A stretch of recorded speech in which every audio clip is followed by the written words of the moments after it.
Hey guys, today is January 13th of 2026 and we're going to install the baby's car seat. I am currently 30 weeks and it is time. It's time to install. So here we are.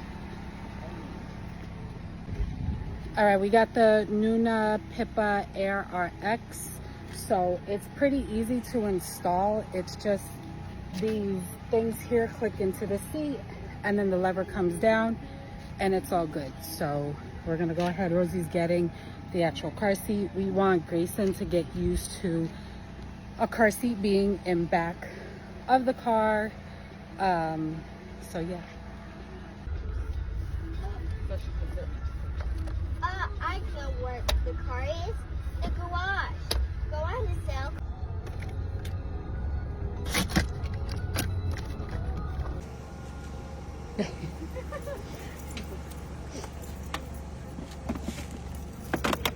There you go. Baby sister's gonna go in there. Oh my god, it's been so long since we had one. Yep. So the lever is there. It's actually on the floor.